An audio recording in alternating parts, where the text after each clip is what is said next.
face hard as he could. He was quite a big, rugged fellow. Yeah. But he had taken his belt off, and he had hanged it on one of these pegs with his sword. And when he hit me, I don't know what, I knew the war was going to end within a month or so, maybe.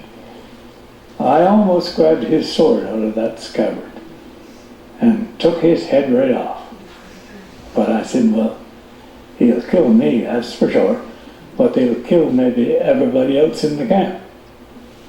That alone saved his head, because I was ready to, it was finished, the war is finished, so I don't expect I'll get out alive.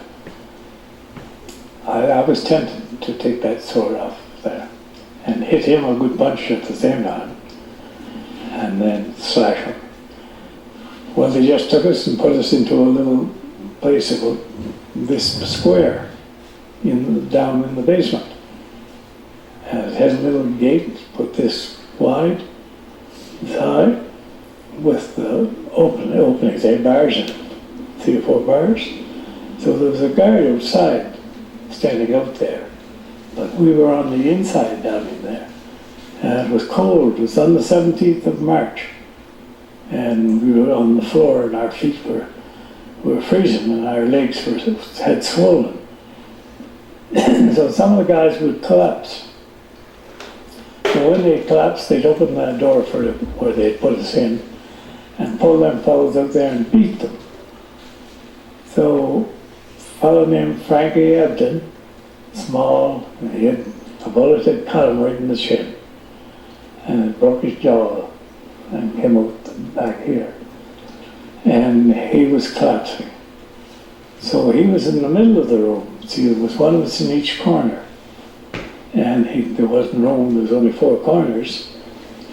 So I whispered somehow, I said, Frankie, I'll take your place when the Jap's not noticing, move over to my place in the corner. Because once you were in the corner, you could lean ahead and put your head against the wall. And that would take the pressure off your heels, so you wouldn't fall then. You see, it's the steady pressure down your spine, you'll collapse. So he did that. So when the Jap just turned at that time, and he rammed that bamboo spear he had right through, and he caught me here in the side. So when he hit me there, I had no clothes, just his shorts on. I went like that, so he pulled back and he poked me again, so he got me in the arm. So he didn't do anything more. That was it.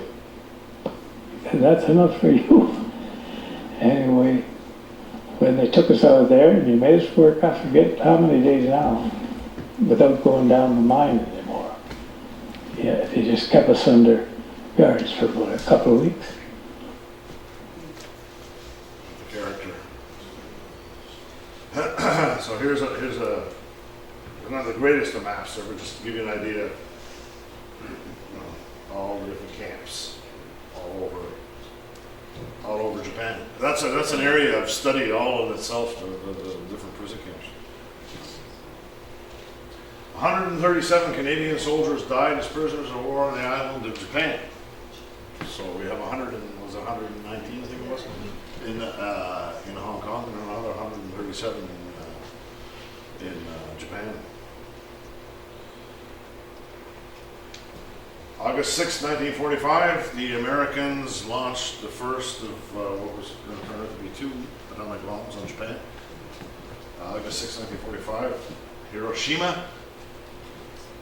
3 days later, Nagasaki. And essentially that brought the war to an end. But it also meant, for our guys, liberation. These are some prisoners of war shortly after their liberation. My dad's there. Your dad is there? My dad is. Which one? You can come up and point him if you want, if you're okay with that. He's so tiny.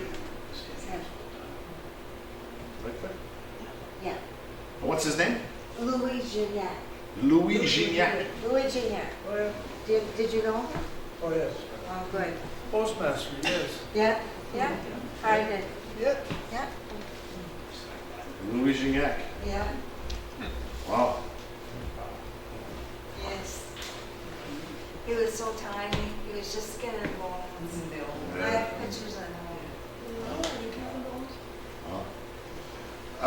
This is the Canadians liberated in Shamsho-Po, Hong Kong, Shamsho-Po. Mr. Phil is in that picture, but I won't point him. Dad's in that one too. Is he? The last one.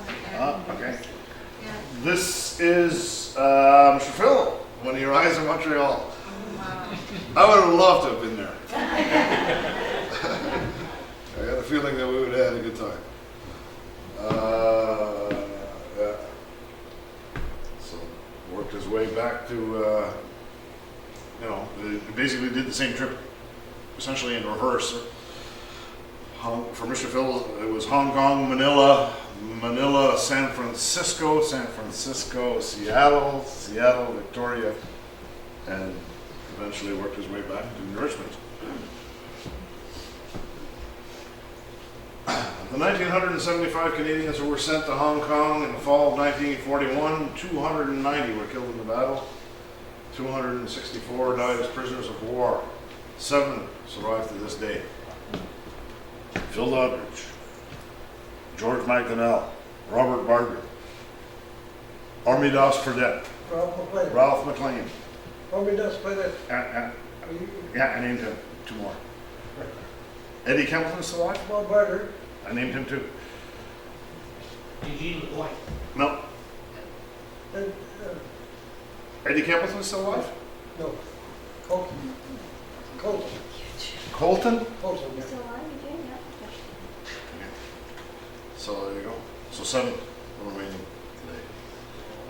Just to give you an idea of Mr. Phil was born in 1922, and he was among, like if we don't count the ones that were like ridiculously younger, the guys that were 15, 16 and all that, because that's another issue that hopefully will never repeat itself.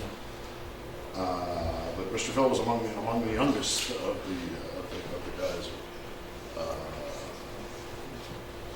So there you go. So thank you very much. Merci beaucoup.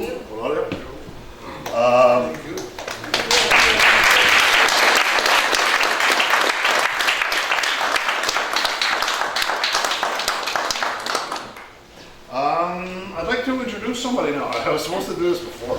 I'm sorry. I'd like to introduce Andy Flanagan. Andy's just going to come over here for a few minutes. Andy is the son of a Hong Kong veteran.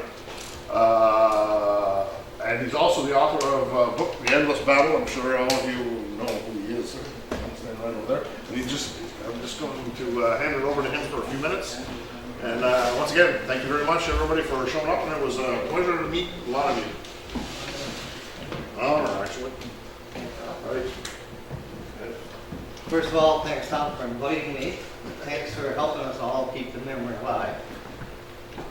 And Mr. Phil, appreciate all the help you gave me. When you first looked at my manuscript, it was a manuscript.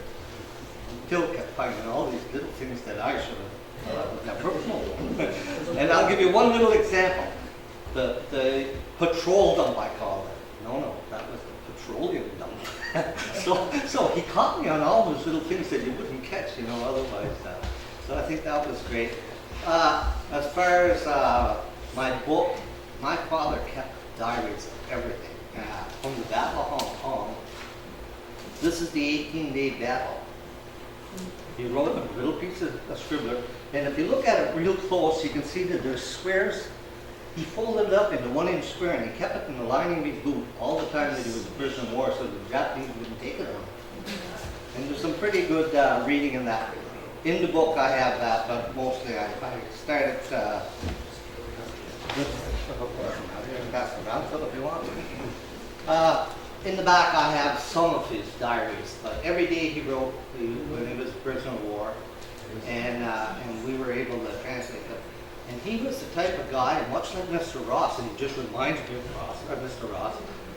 He would tell his stories, and we would listen to them, So we grew up, the 8 of us at home, hearing all these stories, and my mother, who's here, can attest to those stories that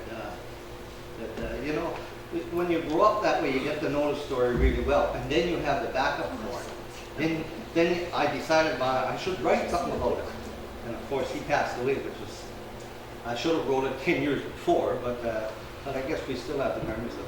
So the book, it's his story, it's based on his documentation, but it's everybody's story that was over there, because it's the same thing, and every one of them can tell slight differences in where they were, but mainly the same stories, and there's some really good stories in there. He always told his stories kind of matter of fact. He didn't want to cry over it, but they were pretty serious stories. But he always found something humorous to talk about. He'd give us something funny so that we know a little bit about it, you know. So that's the book. You're welcome to examine any of the documents I have out there, and if you want to purchase a book, that's okay too.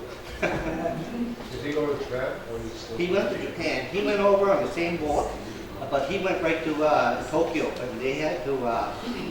They were forced to labor to build ships, and after they sunk 4 of them, they decided to send them to the coal mines. But what they would do, the Japanese would follow them whenever there was no welding. Then there were all rivets.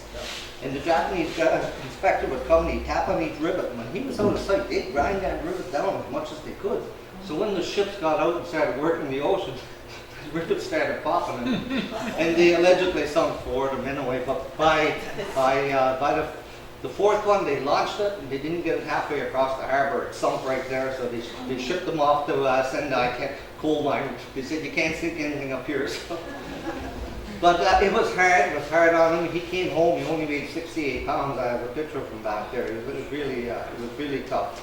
And it's so funny because when he started, he was with Joe Landry from Charlotte. Joe was 15 years old. Talked with someone who was younger, you know. A lot of them were 15, 16, 17. I think you were 17 when you started going. So a lot of those guys were very young. But by the time Dad was 25, he was under the older gentleman that was there. But by the time the 4 years were up, Dad said the younger guys grew up and they were taking care of the older guys because they were a little weaker, you know. So it's funny how it went full circle. Anyway, you're welcome to examine any of my stuff here, and yeah, I do like books. Thank you.